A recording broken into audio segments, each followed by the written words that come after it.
Nos últimos 27 anos, eu tive muitos cães.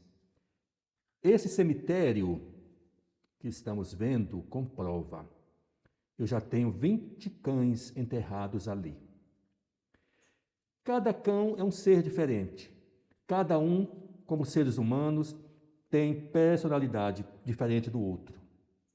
Uns são mais tímidos, educadinhos, outros são ciumentos demais, agressivos, provocam brigas e tumultos. Uns olham você de longe, acompanham seus passos, mas permanecem um pouco afastados. Outros colam no dono, não aceitam separação. Observar a evolução da vida dos cães no correr do tempo faz-nos lembrar que não é muito diferente da vida dos homens. Alegres, brincalhões, cheios de esperanças no início da vida, doentes, com cataratas, com dificuldades para caminhar no final da vida.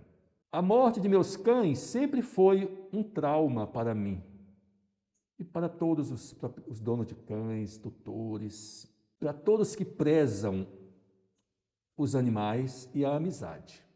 Eu não sou nada místico, mas em alguma das mortes dos meus cães aconteceram pequenos incidentes.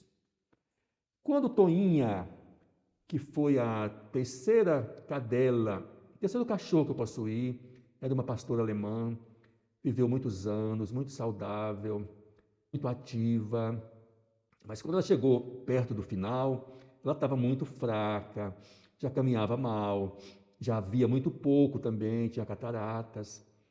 E quando estava assim, já perto mesmo da morte, ela ficava mais no canil. Eu ia lá, observava ela. No dia da morte, quer dizer, na hora da morte mesmo, estive lá no canil dela, olhei ela, conversei com ela um pouco. Subi para vir trabalhar na minha biblioteca, que fica no primeiro andar da casa. Quando eu estava trabalhando no computador, de repente aconteceu uma pane. Sem motivo evidente nenhum, o computador parou de funcionar. E eu tentei reparar aquilo, consertar, não consegui. Aí eu desci de novo, no canil da cachorra, isso meia hora depois, ou até menos. E ela tinha acabado de morrer já. Então, como eu falei, eu não sou místico, não gosto de ficar pensando sempre em causas sobrenaturais das coisas, mas eu liguei na hora, assim, né, que eu achei que fosse um aviso dela, para ela me avisar, olha, desça, que eu estou morrendo. E foi o que aconteceu. Outro cachorro meu, um pastor maremano, chamado Fofão, ele também foi muito saudável, viveu 12 anos, um cachorro enorme, viveu 12 anos. Mas perto do fim ele realmente já não conseguia mais subir a escada que dá para a biblioteca, então ele não me acompanhava mais e ele ficava embaixo, na casa embaixo, em volta da casa, nas calçadas. Na hora da morte dele eu tinha descido, eu olhei para ele assim, passei a mão nele deitado na calçada e depois de algum tempo eu fiz menção de me levantar e voltar para o meu trabalho. Mas os olhos dele me acompanharam, ele não se mexeu, mas os olhos me acompanharam enquanto eu levantava. Aí eu percebi que alguma coisa não estava certo. Aí eu baixei e comecei a cantar.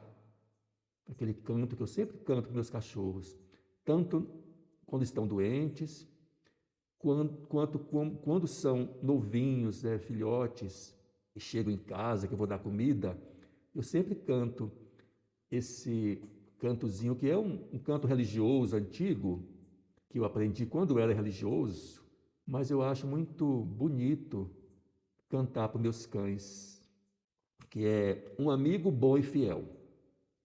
Então eu me abaixei de novo, passei a mão no pelo dele e comecei a cantar um amigo bom e fiel. Eu acho que muita gente conhece essa musiquinha religiosa, que é assim.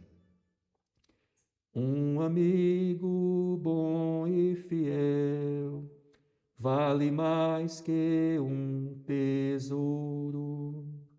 Sempre que eu canto isso, os meus cachorros se aproximam de mim com alegria, sabe? E na hora da morte do Fofão também foi assim. Então eu fiquei ali naquele momento e estava morrendo, acabou de morrer ali.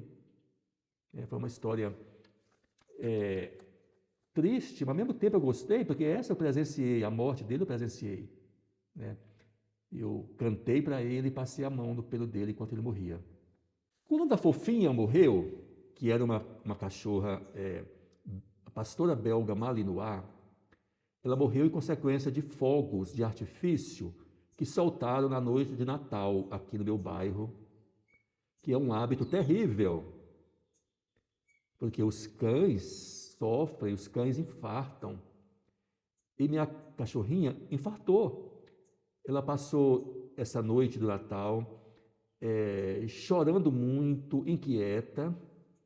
E no dia 25 de dezembro, que é o dia de Natal, ela continuou inquieta, gritando, chorando. E eu levei ela no veterinário, mesmo no feriado, tinha veterinário trabalhando. Eu levei ela lá. Ele achou que estava caminhando para um infarto, mas aí ele não disse nada, porque eu pensava que era infecção nas costas, porque ela estava com uma micose. Ela tinha uma micose nas costas, que estava assim meio, parece que inflamada, e por isso eu achava que era aquilo, né? Então o veterinário não me disse nada, mas eu sei que ele pensou, porque ele disse assim: olha, eu não acho que seja não, mas eu vou dar uma medicação para ela aqui e você leva para casa. Aí eu trouxe para casa e ela morreu 2 horas depois. Morreu muito angustiada, né? As fotos aí demonstram como ela morreu muito angustiada. Foi um infarto do miocárdio, do coração, provocado por fogos de artifício na noite de Natal. Para a gente ver como as pessoas são cruéis. Aqui na minha cidade, em Brasília, é proibido por lei, mas as pessoas não desistem. No Natal e no Ano Novo, elas soltam centenas de fogos de artifício que deixam os cachorros amedrontados e até morrem, como morreu a minha cachorra. Essa foi a história da morte de alguns dos meus cães. Todas as mortes foram terríveis, mas eu escolhi essas para passar para vocês aqui nesse vídeo. Obrigado.